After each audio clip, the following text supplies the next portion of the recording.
بسم اللہ الرحمن الرحیم۔ بڑھاپے میں پڑھی جانے والی یہ تسبیح اللہ پاک کو بے حد پسند ہے۔ حضور پاک صلی اللہ علیہ وآلہ وسلم نے فرمایا، محترم ناظرین، بڑھاپا انسان کی زندگی کا وہ مرحلہ ہے جہاں انسان اپنی کمزوری، ناتوانی اور دنیا کی بے ثباتی کو بہت قریب سے محسوس کرتا ہے۔ جوانی کی طاقت، خواہشات اور مصروفیات کے برعکس بڑھاپے میں انسان کا دل زیادہ نرم، اللہ تعالیٰ کی طرف مائل اور آخرت کی فکر میں مبتلا ہو جاتا ہے۔ یہی وہ وقت ہوتا ہے جب بندہ اگر اللہ تعالیٰ کے ذکر، تسبیح اور عبادات میں مشغول ہو جائے تو وہ اللہ تعالیٰ کی خاص رحمتوں، برکتوں اور محبت کا مستحق بن جاتا ہے۔ اسلام ہمیں زندگی کے ہر مرحلے میں اللہ تعالیٰ کو یاد رکھنے کی تعلیم دیتا ہے، لیکن بڑھاپے میں ذکر الہی کی اہمیت اور بھی بڑھ جاتی ہے، کیونکہ یہ وہ وقت ہے جب انسان اپنے ماضی پر غور کرتا ہے، اپنی غلطیوں پر نادم ہوتا ہے اور اللہ تعالیٰ سے مغفرت اور رحمت کا طلبگار بنتا ہے۔ بڑھاپے میں جب دل مختلف فکروں، بیماریوں اور تنہائی کا شکار ہوتا ہے تو اللہ کا ذکر ہی وہ ذریعہ ہے جو دل کو حقیقی سکون عطا کرتا ہے۔ قرآن پاک میں اللہ تعالیٰ نے فرمایا، وَاذْكُرْ رَبِّكَ كَثِيرًا، یعنی اور اپنے رب کو کثرت سے یاد کرو۔ یہ حکم عام ہے، لیکن بڑھاپے میں اس کی اہمیت دو چند ہو جاتی ہے، کیونکہ یہی وقت ہے جب انسان کے پاس فرصت ہوتی ہے اور وہ زیادہ سے زیادہ اللہ تعالیٰ کی عبادت کر سکتا ہے۔ ایک اور آیت میں اللہ تعالیٰ فرماتے ہیں، ان المسلمین والمسلمات والذاکرین اللہ کثیرا والذاکرات اعد اللہ لہم مغفرۃ واجرا عظیما، یعنی جو مرد اور عورتیں کثرت سے اللہ کو یاد کرتے ہیں، اللہ نے ان کے لیے مغفرت اور بڑا اجر تیار کر رکھا ہے۔ یہ آیت ہمیں یہ پیغام دیتی ہے کہ ذکر الہی نہ صرف گناہوں کی معافی کا ذریعہ ہے بلکہ اللہ تعالیٰ کی رضا اور جنت کے حصول کا بھی سبب ہے۔ احادیث مبارکہ میں بھی ذکر الہی کی بے شمار فضیلتیں بیان کی گئی ہیں، خاص طور پر ایسے لوگوں کے لیے جو بڑھاپے میں بھی اللہ تعالیٰ کی یاد کو نہیں چھوڑتے۔ حضرت محمد صلی اللہ علیہ وآلہ وسلم نے فرمایا، دو کلمے ایسے ہیں جو زبان پر ہلکے، میزان میں بھاری اور اللہ کا بہت محبوب ہیں، سبحان اللہ و بحمدہ، سبحان اللہ العظیم۔ یہ حدیث اس بات کی دلیل ہے کہ سادہ اور مختصر تسبیحات بھی اللہ تعالیٰ کے نزدیک بہت عظیم مقام رکھتی ہیں۔ بڑھاپے میں جب جسم کمزور ہو جاتا ہے اور لمبی عبادات مشکل ہو جاتی ہیں تو یہی آسان تسبیحات انسان کے لیے بہترین ذریعہ بن جاتی ہیں۔ ایک اور حدیث میں حضور اکرم صلی اللہ علیہ وآلہ وسلم نے فرمایا، جو شخص سبحان اللہ و بحمدہ 100 مرتبہ پڑھتا ہے اس کے گناہ معاف کر دیے جاتے ہیں، چاہے وہ سمندر کی جھاگ کے برابر ہوں۔ اس حدیث سے معلوم ہوتا ہے کہ اللہ تعالیٰ اپنے بندوں پر کس قدر مہربان ہے اور کس طرح معمولی ذکر کے بدلے میں بھی بڑی بڑی مغفرت عطا فرماتا ہے۔ بڑھاپے میں یہ تسبیح انسان کے لیے ایک عظیم نعمت بن سکتی ہے، کیونکہ یہ نہ صرف گناہوں کی معافی کا ذریعہ ہے بلکہ اللہ تعالیٰ کی خوشنودی کا بھی باعث ہے۔ حضرت ابو ہریرہ رضی اللہ تعالیٰ عنہ سے روایت ہے کہ نبی کریم صلی اللہ علیہ وآلہ وسلم نے فرمایا، جو لوگ اللہ کا ذکر کرتے ہیں اور جو نہیں کرتے ان کی مثال زندہ اور مردہ کی سی ہے۔ اس حدیث کا مفہوم یہ ہے کہ ذکر الہی انسان کی روح کو زندہ رکھتا ہے، جبکہ اس سے غفلت انسان کو روحانی طور پر مردہ بنا دیتی ہے۔ بڑھاپے میں جب انسان دنیا سے قریب ہو رہا ہوتا ہے تو اسے اپنی روح کو زندہ رکھنے کے لیے اللہ کے ذکر کو اپنا معمول بنا لینا چاہیے۔ اسلامی تاریخ میں ہمیں ایسے بے شمار واقعات ملتے ہیں جہاں بزرگ اور اولیاء اللہ نے بڑھاپے میں بھی ذکر الہی کو اپنی زندگی کا حصہ بنایا اور اللہ تعالیٰ کی خاص رحمتوں کے مستحق بنے۔ حضرت ابو بکر صدیق رضی اللہ تعالیٰ عنہ کا واقعہ بہت مشہور ہے کہ آپ بڑھاپے میں بھی کثرت سے ذکر الہی میں مشغول رہتے تھے اور اکثر اوقات اللہ کے خوف سے روتے رہتے تھے۔ اسی طرح حضرت عمر فاروق رضی اللہ تعالیٰ عنہ جب بڑھاپے کو پہنچے تو راتوں کو اٹھ کر اللہ تعالیٰ کے حضور گریہ وزاری کرتے اور اپنے اعمال کا محاسبہ کرتے تھے۔ یہ واقعات ہمیں یہ سبق دیتے ہیں کہ اللہ تعالیٰ کے مقرب بندے اپنی زندگی کے آخری لمحوں تک ذکر الہی کو نہیں چھوڑتے۔ بڑھاپے میں انسان کے لیے سب سے بڑی حقیقت یہ ہوتی ہے کہ دنیا فانی ہے اور اصل زندگی آخرت کی ہے۔ ایسے میں اگر بندہ اللہ تعالیٰ کے ذکر کو اپنا ساتھی بنا لے تو وہ نہ صرف دنیا میں سکون پاتا ہے بلکہ آخرت میں بھی کامیاب ہو جاتا ہے۔ یہی وجہ ہے کہ حضور اکرم صلی اللہ علیہ وآلہ وسلم نے ہمیں مختلف آسان اور مختصر تسبیحات سکھائی ہیں جو ہر وقت پڑھی جا سکتی ہیں، جیسے سبحان اللہ، الحمدللہ، اللہ اکبر اور لا الہ الا اللہ۔ یہ کلمات نہ صرف اللہ تعالیٰ کو بہت محبوب ہیں بلکہ بندے کے درجات کو بھی بلند کرتے ہیں۔ محترم ناظرین، انسانی زندگی کے 3 حصے ہوتے ہیں، بچپن، جوانی اور بڑھاپا۔ عموماً انسان کا بچپن کھیل کود میں گزر جاتا ہے، جوانی میں وہ چاہتا ہے کہ مجھے کچھ بننا ہے، کچھ کرنا ہے، جبکہ بڑھاپے میں انسان مختلف بیماریوں اور جسم کی کمزوری کی وجہ سے بے بس ہو جاتا ہے۔ دین اسلام نے جہاں انسان کی نماز، روزہ، زکوٰۃ اور دیگر شرعی رہنمائی فرمائی ہے، وہاں پر بوڑھوں کے مقام و مرتبے اور ان کے ساتھ کس طرح پیش آنا ہے اس سے بھی رہنمائی فرمائی ہے۔ ماں باپ کی خدمت اور عزت کرنے کا حکم دیتے ہوئے اللہ تبارک و تعالیٰ ارشاد فرماتا ہے، اور تمہارے رب نے حکم دیا ہے اس کے سوا کسی کی عبادت نہ کرو اور ماں باپ کے ساتھ اچھا سلوک کرو۔ اگر تیرے سامنے ان میں سے کوئی ایک یا دونوں بڑھاپے کو پہنچ جائیں تو ان سے اف تک نہ کہنا اور انہیں نہ جھڑکنا، اور ان سے خوبصورت نرم بات کرنا اور ان کے لیے نرم دلی اور عاجزی کا بازو جھکا کر رکھنا، اور دعا کرنا کہ اے میرے پروردگار تو ان دونوں پر رحم فرما جیسا کہ ان دونوں نے مجھے بچپن میں پالا۔ بوڑھوں کی عزت کیجیے۔ اسلام نے ہمیں بوڑھے والدین کے ساتھ ساتھ رشتہ داروں اور معاشرے میں بوڑھے حضرات کی بھی عزت کرنے کا حکم دیا ہے۔ اللہ تبارک و تعالیٰ کے آخری نبی حضرت محمد صلی اللہ علیہ وآلہ وسلم نے ارشاد فرمایا، بوڑھے مسلمان کی عزت کرنا اللہ پاک کی تعظیم میں سے ہے۔ حضور نبی کریم صلی اللہ علیہ وآلہ وسلم نے فرمایا کہ وہ شخص ہم میں سے نہیں جو چھوٹوں پر رحم نہ کرے اور ہمارے بڑوں کی عزت نہ کرے۔ فرمایا کہ 4 شخصوں کی تعظیم کیجیے، یعنی رسول اکرم صلی اللہ علیہ وآلہ وسلم سے یہ عمل ثابت ہے۔ نمبر 1، عالم دین، یعنی وہ شخص جس نے اپنی زندگی کو طالب علمی کے لیے وقف کر دیا، قرآن پاک کی خاطر سفر کیا، دین کا علم حاصل کیا اور پھر اس کی اشاعت میں اپنا کردار ادا کیا، تو ایسا شخص نبی کریم صلی اللہ علیہ وآلہ وسلم کے نزدیک تعظیم اور عزت و احترام کے قابل ہے۔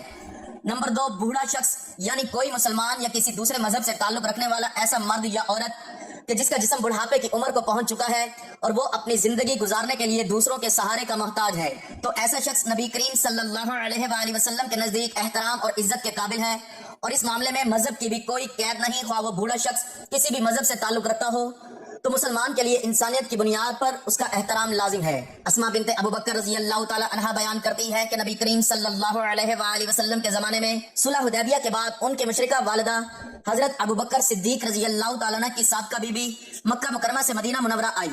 ان کی والدہ کا نام قتیلہ بنت عبد العزی تھا اور وہ اس وقت تک اسلام قبول نہیں کر چکی تھیں۔ جب قتیلہ مدینے آئی تو وہ اپنی بیٹی حضرت اسماء رضی اللہ تعالیٰ عنہا کے لیے کوئی تحائف لے کر آئیں۔ یہ تحائف کپڑے اور دیگر اشیاء پر مشتمل تھے۔ حضرت اسماء رضی اللہ تعالیٰ عنہ نے اپنی والدہ کی آمد اور تحائف کے معاملے میں محسوس کیا، کیونکہ ان کی والدہ مشرکہ تھیں اور وہ دین اسلام پر نہیں تھیں، اس لیے حضرت اسماء نے سوچا کہ کیا ان کی والدہ کے ساتھ اچھا سلوک کرنا اور ان کے تحائف قبول کرنا درست ہوگا یا نہیں۔ اس تذبذب کے سبب حضرت اسماء رضی اللہ تعالیٰ عنہا نبی کریم صلی اللہ علیہ وآلہ وسلم کی خدمت میں حاضر ہوئیں اور سوال کیا، یا رسول اللہ صلی اللہ علیہ وآلہ وسلم، میری والدہ مشرکہ ہیں، وہ میرے پاس آئی ہیں اور تحائف لائی ہیں، کیا میں ان کے ساتھ صلح رحمی کروں، یعنی رشتہ داری کا حق ادا کروں؟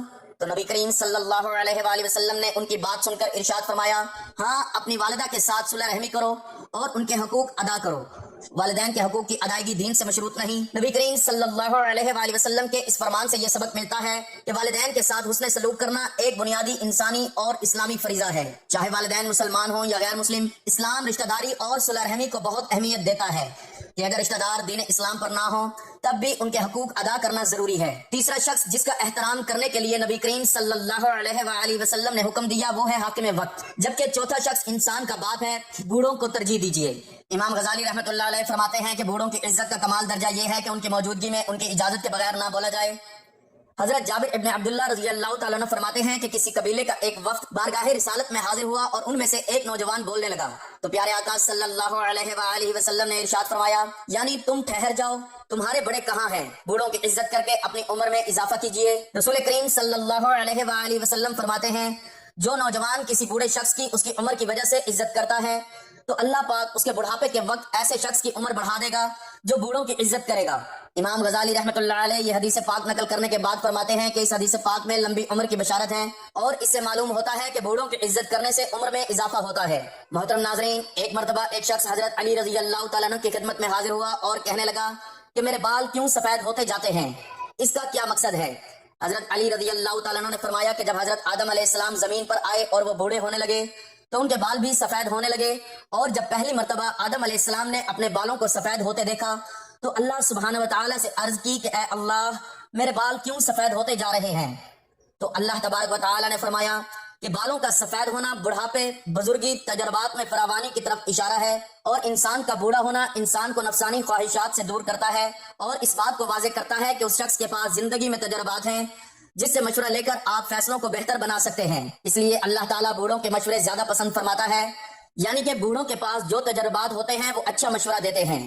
حضرت جابر رضی اللہ تعالیٰ عنہ سے روایت ہے کہ فتح مکہ کے دن حضرت سیدنا ابو بکر صدیق رضی اللہ تعالیٰ عنہ کے والد ابو قحفہ کو لایا گیا۔ ان کے سر اور داڑھی کے بال بالکل سفید تھے۔ نبی کریم صلی اللہ علیہ وآلہ وسلم نے ارشاد فرمایا کہ اس کا رنگ بدلو اور کالے رنگ سے بچو۔ اس طرح ایک اور حدیث ہے کہ سیدنا عبداللہ ابن عباس رضی اللہ تعالیٰ عنہ سے روایت ہے کہ حضور صلی اللہ علیہ وآلہ وسلم نے فرمایا کہ ایسی قومیں وقت آخر میں آئیں گی جو کبوتر کے پوتوں کی طرح کالے رنگ کا حجاب کریں گی۔ اور وہ جنت کی عمدہ خوشبو سے محروم رہیں گی۔ اس سے یہ واضح ہوتا ہے کہ مختلف رنگ کی مہندی وغیرہ لگائی جا سکتی ہے۔ اسی طرح سے حضرت سیدنا عمر رضی اللہ تعالیٰ عنہ سے روایت ہے کہ نبی کریم صلی اللہ علیہ وآلہ وسلم نے ایک بچے کو دیکھا کہ اس کے سر کے بالوں کا کچھ حصہ کٹا ہوا تھا اور کچھ حصہ بچا ہوا تھا۔ آپ صلی اللہ علیہ وآلہ وسلم نے ان کو ایسا کرنے سے منع فرمایا کہ یا تو سارا سر منڈواؤ یا سارا سر چھوڑ دو، اور نبی کریم صلی اللہ علیہ وآلہ وسلم کے اس حکم میں جوان اور بوڑھے سبھی لوگ شامل ہیں۔ پیارے ناظرین، ہمیں بھی چاہیے کہ ہم اسلام کی تعلیمات پر عمل کرتے ہوئے بوڑھوں کی عزت و احترام کریں، اور سفر کرتے ہوئے اگر آپ کو کوئی بھی بوڑھا یا بزرگ مل جائے تو اس کے بیٹھنے کے لیے جگہ چھوڑ دی جائے، اس کی عزت کرتے ہوئے کھڑے ہو جانا چاہیے، ان کو سلام کریں اور ان سے بیٹھنے کا کہیں، اور اس کے پاس کوئی سامان ہے تو اسے خود اٹھا کر اس کی مدد کریں، اس کو اپنی جگہ پر بٹھا کر عزت دیں اور اس کی دعائیں لیں۔ مفتی احمد جان نعیمی رحمۃ اللہ علیہ فرماتے ہیں کہ اللہ پاک کی بارگاہ میں بوڑھے شخص کی دعا زیادہ قبول ہوتی ہے۔ اللہ کریم سفید داڑھی والے بندے کے پھیلائے ہوئے ہاتھ خالی نہیں لوٹاتا۔ اللہ پاک ہمیں اسلام کی روشن تعلیمات پر عمل کرتے ہوئے بوڑھے حضرات کی عزت، ادب اور احترام کرنے کی توفیق عطا فرمائے، آمین۔ محترم ناظرین، اسلام میں موت کے وقت کلمہ طیبہ لا الہ الا اللہ کے جاری ہونے کو بہترین ایمان کی اعلیٰ علامت سمجھا جاتا ہے۔ اس حوالے سے نبی کریم صلی اللہ علیہ وآلہ وسلم کی احادیث اور اسلامی کتب میں مختلف روایات موجود ہیں۔ حضور نبی کریم صلی اللہ علیہ وآلہ وسلم نے فرمایا کہ بوڑھوں کے 9 اعمال ایسے ہیں کہ جن کی وجہ سے اللہ ان پر راضی اور خوش ہو جاتا ہے اور ان کو مرتے وقت کلمہ طیبہ نصیب ہو جاتا ہے۔ ان خوش نصیب بوڑھوں میں سب سے پہلے نمبر پر وہ لوگ ہیں جو اپنی زندگی میں پر استقامت رکھتے ہیں، ایمان رکھتے ہیں اور اللہ کے ساتھ اپنے تعلق کو مضبوط بناتے ہیں۔ ان کی زبان پر کلمہ طیبہ جاری ہونے کی قوی امید ہوتی ہے۔ رسول اللہ صلی اللہ علیہ وآلہ وسلم نے فرمایا، جو شخص لا الہ الا اللہ کہتا ہوا دنیا سے رخصت ہوا وہ جنت میں داخل ہوگا۔ ایمان کی استقامت اور اللہ کے ذکر پر موت کے وقت جنت کی خوشخبری ملتی ہے۔ بوڑھے افراد جو طویل عمر گزارنے کے بعد اپنے ایمان پر قائم رہتے ہیں، ان کے لیے یہ سعادت ممکن ہے۔ نمبر 2، بوڑھوں کی خدمت کرنے والے۔ بوڑھے والدین کی خدمت کرنے والے افراد کے بارے میں احادیث میں بہت فضیلت بیان کی گئی ہے، اور ایسے بوڑھے افراد جو اپنی زندگی کو نیکی اور خیر کی طرف رہنمائی کرتے ہیں، ان کی زبان میں کلمہ جاری ہونے کی قوی امید ہوتی ہے۔ رسول اللہ صلی اللہ علیہ وآلہ وسلم نے ارشاد فرمایا کہ تباہی ہے اس شخص کے لیے جس نے اپنے والدین میں ایک یا دونوں کو بڑھاپے میں پایا اور ان کی خدمت کر کے جنت حاصل نہ کر سکا۔ یہ حدیث ان افراد کی فضیلت کو بیان کرتی ہے جو اپنے والدین کی خدمت کرتے ہیں اور ان کی دعاؤں کا وسیلہ بنتے ہیں۔ ایسے والدین کے لیے نیک انجام کی امید کی جا سکتی ہے۔ نمبر 3، نماز کے پابند بوڑھے۔ ایسے بوڑھے افراد جو اپنی پوری زندگی میں نماز کے پابند رہے ہوں، ان کے لیے موت کے وقت کلمہ طیبہ جاری ہونے کی خوشخبری دی گئی ہے۔ رسول اللہ صلی اللہ علیہ وآلہ وسلم کا فرمان عالی شان ہے کہ نماز دین کا ستون ہے، جو اس کو قائم رکھے گا وہ دین کو قائم رکھے گا۔ نماز کی پابندی کرنے والے بوڑھے افراد کے دل اللہ کی ذات سے معمور ہوتے ہیں اور موت کے وقت اللہ کا ذکر ان کی زبان پر جاری رہتا ہے۔ نمبر 4، حقوق العباد کا خیال رکھنے والے۔ ایسے بوڑھے افراد جنہوں نے اپنی پوری زندگی میں دوسروں کے حقوق ادا کیے ہوں، ان کے لیے بھی نیک انجام کی بشارت ہے۔ رسول اللہ صلی اللہ علیہ وآلہ وسلم نے ارشاد فرمایا، مسلمان وہ ہے جس کے ہاتھ اور زبان سے دوسرے مسلمان محفوظ رہیں۔ حقوق العباد کا خیال رکھنے والے بوڑھے افراد کو اللہ کی رحمت نصیب ہوتی ہے، ان کا خاتمہ ایمان پر ہوتا ہے اور ان کی موت کے وقت کلمہ پڑھنا نصیب ہوتا ہے۔ نمبر 5، قرآن کریم کے حافظ اور قاری۔ ایسے بوڑھے جو قرآن کریم کے حافظ یا قاری ہیں اور انہوں نے اپنی زندگی کا بیشتر حصہ پڑھنے اور پڑھانے میں گزارا ہوتا ہے، ان کے لیے بھی نیک اعمال کی بشارت دی گئی ہے اور ان کو اللہ تبارک و تعالی مرتے وقت کلمہ نصیب فرماتا ہے۔ رسول اللہ صلی اللہ علیہ وآلہ وسلم نے ارشاد فرمایا، قیامت کے دن قرآن مجید اپنے قاری کے لیے شفاعت کرے گا۔ قرآن پاک کے ساتھ تعلق رکھنے والے بوڑھے افراد کی زبان پر اکثر قرآن کے الفاظ اور کلمہ جاری رہتا ہے، جو ان کی موت کے وقت میں بھی جاری رہتا ہے۔ نمبر 6، زبان کو ذکر الہی سے تر رکھنے والے۔ ایسے بوڑھے افراد جو اپنی زبان کو ہمیشہ اللہ کے ذکر سے تر رکھتے ہیں، ان کے لیے موت کے وقت میں یہی ذکر جاری رہتا ہے۔ رسول اللہ صلی اللہ علیہ وآلہ وسلم نے فرمایا، اللہ کا ذکر کرتے رہو یہاں تک کہ لوگ تمہیں پاگل سمجھنے لگیں۔ اللہ کے ذکر میں مشغول رہنے والے افراد کے لیے یہ عظیم سعادت ممکن ہے۔ نمبر 7، دعا کرنے والے اور بخشش مانگنے والے۔ ایسے بوڑھے افراد جو اپنے گناہوں پر ندامت کے ساتھ اللہ سے معافی مانگتے رہتے ہیں اور دعا کرتے رہتے ہیں، ان کی زبان پر موت کے وقت کلمہ جاری ہونے کی بشارت دی گئی ہے۔ قرآن پاک میں اللہ تبارک و تعالیٰ ارشاد فرماتا ہے، اور جو اپنے رب کے سامنے کھڑے ہونے سے ڈرتے ہیں اور نماز کے لیے جھکتے ہیں، یہ کیفیت ان کی بخشش کا سبب بن سکتی ہے۔ نمبر 8، عمرہ کرنے والے۔ بوڑھے افراد جنہوں نے حج اور عمرہ کیا ہو اور وہاں پر اپنے گناہوں کی بخشش اور مغفرت مانگی ہو، توبہ کی ہو، ان کے لیے بھی نیک انجام کی بشارت دی گئی ہے۔ حضور صلی اللہ علیہ وآلہ وسلم نے ارشاد فرمایا کہ مقبول حج و عمرہ جنت کی بشارت ہے۔ نمبر 9، نیک اولاد چھوڑنے والے۔ ایسے بوڑھے افراد جنہوں نے اپنی اولاد کو دین کی تربیت دی، نیکی کے راستے پر چلایا، ان کے لیے موت کے وقت اللہ کی رحمت کی بشارت ہے۔ رسول اللہ صلی اللہ علیہ وآلہ وسلم نے فرمایا، جب انسان فوت ہو جاتا ہے تو اس کے اعمال کا سلسلہ منقطع ہو جاتا ہے سوائے 3 چیزوں کے.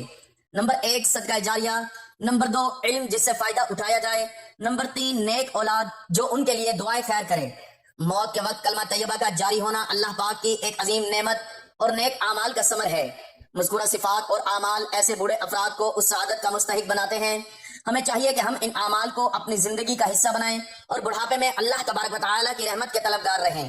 محترم ناظرین، بڑھاپا انسان کی زندگی کا وہ مرحلہ ہے جب طاقتیں کمزور پڑ جاتی ہیں، جسمانی قوت جواب دے جاتی ہے اور دنیاوی دلچسپیوں کی جگہ آخرت کی فکر بڑھ جاتی ہے. یہی وہ وقت ہے جب بندہ اپنے گزرے ہوئے اعمال پر غور کرتا ہے اور دل چاہتا ہے کہ کاش زندگی نیک اعمال میں گزرتے. اس لیے بڑھاپا دراصل اللہ کی طرف پلٹنے اور توبہ کرنے کا بہترین موقع ہے، کیونکہ رسول اللہ صلی اللہ علیہ وآلہ وسلم نے فرمایا کہ اللہ تعالیٰ اس بندے کو بہت پسند فرماتا ہے جو اپنی جوانی میں بھی عبادت کرے اور بڑھاپے میں اللہ کے حضور جھک جائے. بڑھاپے کے نیک اعمال میں سب سے پہلے نماز کی پابندی آتی ہے، کیونکہ یہ ایمان کی علامت ہے اور آخرت کی کامیابی کی کنجی ہے. اس طرح قرآن کی تلاوت اور ذکر الہی میں دل لگانا بڑھاپے کو نورانی بناتا ہے. اس عمر میں صدقہ خیرات کرنا، یتیموں، مسکینوں اور محتاجوں کی مدد کرنا آخرت کے خزانے جمع کرنے کا بہترین ذریعہ ہے. نبی کریم صلی اللہ علیہ وآلہ وسلم نے ارشاد فرمایا کہ صدقہ گناہوں کو بجھاتا ہے جیسے پانی آگ کو بجھاتا ہے. بڑھاپے میں توبہ اور استغفار پر مداومت ضروری ہے، کیونکہ زندگی کا کوئی بھروسہ نہیں ہے اور اسی توبہ کے ذریعے پرانے گناہ معاف ہو سکتے ہیں. بڑھاپے کے نیک اعمال میں اولاد کو دین کی تلقین کرنا، نیک نصیحت کرنا اور اپنی زبان کو جھوٹ، غیبت اور غلط باتوں سے بچاؤ بھی شامل ہے.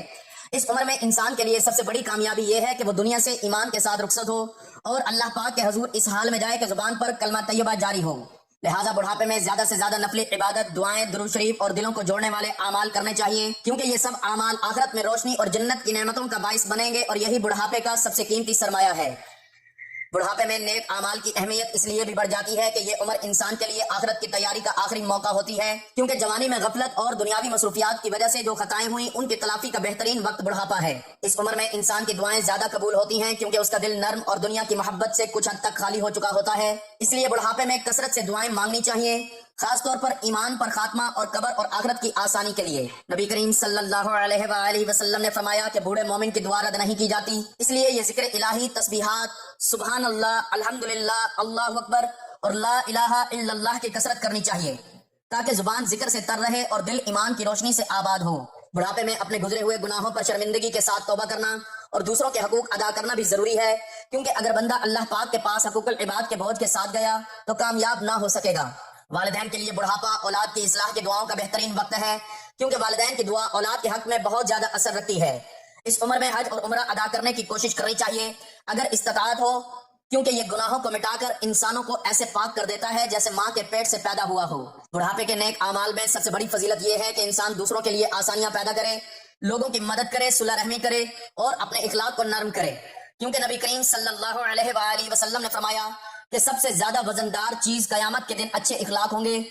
بڑھاپا ہمیں یہ سبق دیتا ہے کہ دنیا کے دھوکے میں نہ پڑیں بلکہ اپنی آخرت کو سنواریں، اپنے رب سے لو لگائیں، اس کی رحمت پر بھروسہ کریں اور اپنے ہر لمحے کو نیک اعمال میں گزاریں، تاکہ موت کے وقت فرشتے ہمیں یہ خوشخبری دیں کہ اے پاکیزہ روح، اپنے رب کی طرف لوٹ چل، اس حال میں کہ وہ تجھ سے راضی اور تو اس سے راضی ہے. تو ناظرین محترم، وقت کی نزاکت کو مد نظر رکھتے ہوئے چلتے ہیں عمل کی جانب اور آپ کو بتاتے ہیں کہ آپ نے کون سی تسبیح کب، کہاں، کیسے اور کتنی تعداد میں پڑھنی ہے. یہ عمل خاص کر ان بزرگوں کے لیے ہے جو بڑھاپے میں زیادہ عبادات نہیں کر سکتے، تو وہ اپنی زبان کو اس تسبیح سے تر رکھیں جس کے بارے میں حضور صلی اللہ علیہ وآلہ وسلم نے فرمایا کہ جو بڑھاپے میں یہ تسبیح پڑھتا ہے اللہ تعالیٰ اس سے بہت خوش ہوتے ہیں، اس کی آخرت سنور جاتی ہے، اس کے لیے آگے کی منزلیں آسان ہوتی ہیں اور اس تسبیح کی بدولت اس کو دگنا اجر و ثواب عطا کیا جاتا ہے. تو آپ کو جب جہاں جیسے وقت مل جائے آپ نے سب سے پہلے حضور پاک صلی اللہ علیہ وآلہ وسلم کی ذات اقدس پر درود پاک کا نذرانہ پیش کرنا ہے. درود پاک آپ مختصر سا بھی پڑھ سکتے ہیں، صلی اللہ علیہ وآلہ وسلم یا صلی اللہ علی محمد، لیکن درود ابراہیمی کی اہمیت و فضیلت بہت زیادہ ہے، اس لیے ثواب کے طور پر ایک مرتبہ میرے ساتھ بھی درود ابراہیمی پڑھ لیں. اللہم صلی علی محمد وعلی آل محمد کما صلیت علی ابراہیم وعلی آل ابراہیم انک حمید مجید. اللہم بارک علی محمد وعلی آل محمد کما بارکت علی ابراہیم وعلی آل ابراہیم انک حمید مجید. درود پاک پڑھنے کے بعد آپ نے سب سے پہلے ہاتھوں کی انگلیوں پر یا تسبیح کے دانوں پر گن کر صرف 21 مرتبہ یہ دعا پڑھ لینی ہے. اللہم اغفر لی ورحمنی وحدنی ورزقنی، اللہم اغفر لی ورحمنی وحدنی ورزقنی۔ 21 مرتبہ یہ دعا پڑھنے کے بعد آپ نے مکمل 100 دانوں کی ایک تسبیح ہاتھ میں پکڑ لینی ہے، اور آپ نے پورے 100 مرتبہ سبحان اللہ و بحمدہ سبحان اللہ العظیم پڑھ لینا ہے، اور اس کے بعد آپ نے ایک تسبیح استغفر اللہ کی پڑھ لینی ہے، اور اس کے بعد آخر میں اتنا ہی درود پاک پڑھنا ہے جتنا عمل کے شروع میں پڑھا تھا۔ عمل مکمل کرنے کے بعد آپ نے آخر میں اللہ تعالیٰ کی بارگاہ میں رو رو کر گڑ گڑا کر اپنی دنیا آخرت کی آسانی کے لیے دعا مانگ لینی ہے۔ ایک بزرگ کا واقعہ ہے کہ وہ بڑھاپے میں بہت کمزور ہو گئے تھے، نہ زیادہ نمازیں پڑھ سکتے تھے نہ لمبی عبادت، لیکن وہ ہر وقت سبحان اللہ و بحمدہ پڑھتے رہتے تھے۔ لوگوں نے پوچھا آپ اتنی کمزوری کے باوجود یہی ذکر کیوں کرتے ہیں؟ انہوں نے جواب دیا یہ وہ تسبیح ہے جو میرے رب کو سب سے زیادہ پسند ہے، اور میں چاہتا ہوں کہ میرا آخری وقت اسی ذکر میں گزرے۔ چند دن بعد ان کا انتقال ہو گیا، اور لوگوں نے خواب میں دیکھا کہ وہ بہت خوشحال حالت میں ہیں۔ انہوں نے بتایا اللہ تعالیٰ نے اسی تسبیح کی وجہ سے مجھے بخش دیا۔ ناظرین، یہ بات یاد رکھنی چاہیے کہ بڑھاپا دراصل اللہ تعالیٰ کی طرف رجوع کرنے کا بہترین وقت ہے۔ اگر اس وقت کو غفلت میں گزار دیا جائے تو یہ بہت بڑا نقصان ہے، لیکن اگر اسے ذکر الہی، تسبیح اور عبادات میں گزارا جائے تو یہی بڑھاپا انسان کے لیے نجات کا ذریعہ بن سکتا ہے۔ لہٰذا ہمیں چاہیے کہ ہم اس بابرکت تسبیح کو اپنی زندگی کا حصہ بنائیں، خاص طور پر بڑھاپے میں، تاکہ ہم اللہ تعالیٰ کی خوشنودی حاصل کر سکیں اور اپنی آخرت کو سنوار سکیں۔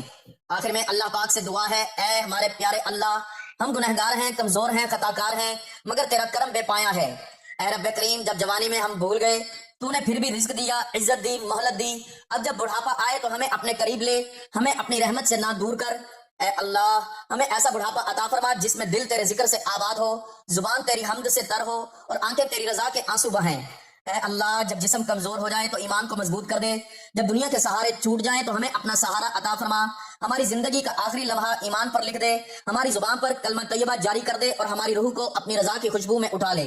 اے اللہ، ہمارے ماں باپ، ہمارے بزرگ، ہمارے اساتذہ اور سب اہل ایمان پر اپنی خاص رحمت نازل فرما، ہم سب کو ایمان کے ساتھ زندگی، صبر کے ساتھ بڑھاپا اور سکون کے ساتھ موت عطا فرما، آمین یا رب العالمین۔ دعا ہے کہ اللہ تعالیٰ ہمیں نیکی کی بات کو سننے، سمجھنے اور اس پر عمل کرنے کی طاقت اور توفیق مرحمت فرمائے۔ میرا سنانا اور آپ کا سننا اپنی بارگاہ میں قبول و منظور فرمائے، آمین۔ ناظرین، گزارش ہے کہ اللہ تعالیٰ کے 99 ناموں میں سے کوئی ایک نام لکھ کر کمنٹس میں ضرور شیئر کریں۔ اللہ تعالیٰ ہم سب کا حامی و ناصر ہو، آمین، جزاک اللہ۔